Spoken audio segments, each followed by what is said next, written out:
If you are following the trial of Brooklyn Center police officer Kim Potter, you know that some of the testimony can be tough to hear. Some of the proceedings could even be considered traumatic.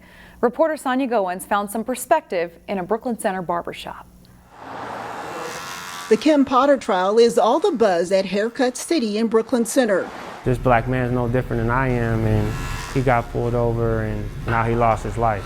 Among the fades and trims, barbers and customers talk about what's going on in the black community. Seeing this type of stuff can create fear or trauma for someone who probably has never experienced it. This kind of stuff happens every single year, every single month. And you just become numb to it. Vincent Henry Jr. says he would rather not watch the trial. You don't want to keep replaying the same old story over and over again, hoping to get justice.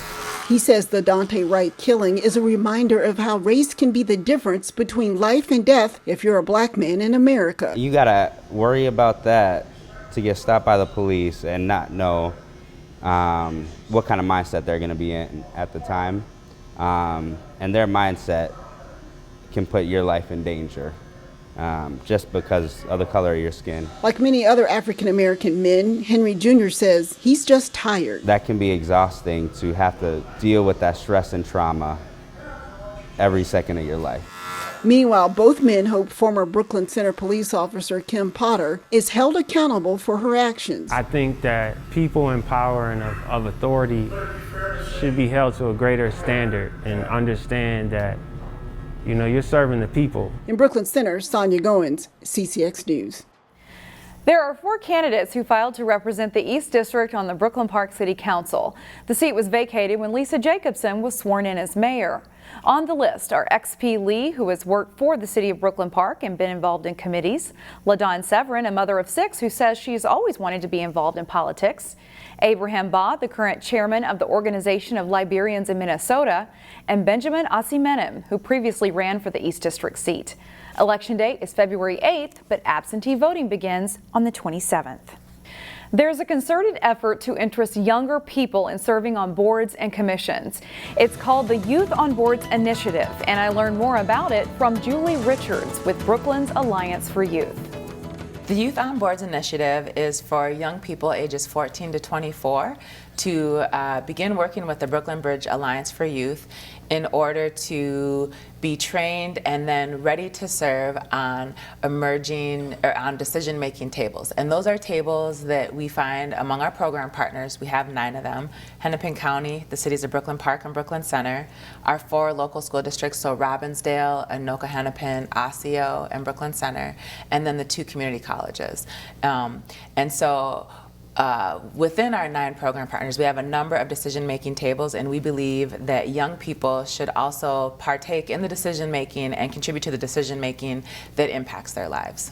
You guys have been working on this a while, and the training process seems really detailed and rigorous that folks are learning. Can you kind of dive into what they're actually going to be learning? Yeah, absolutely. Our young people begin with a training that's called our YFL training, or Youth as Facilitative Leaders.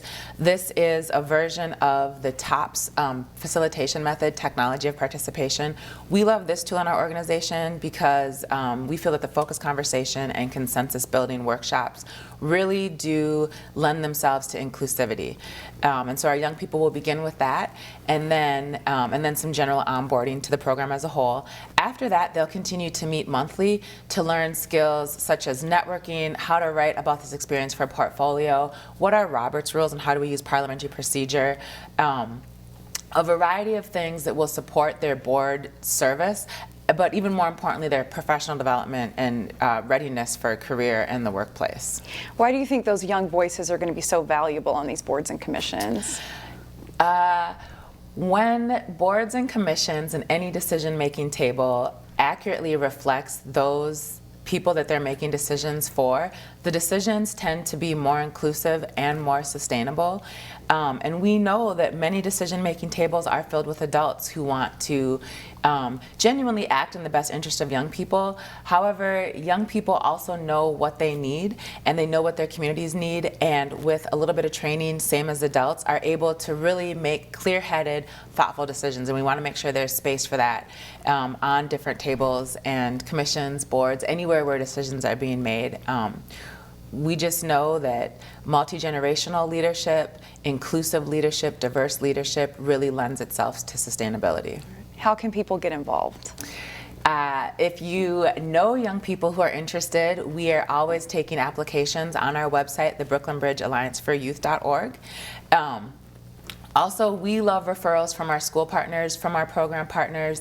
If you are an organization or you have a table and you're one of our program partners, I want to hear from you. I also have a form that can be filled out, or you just can call with information.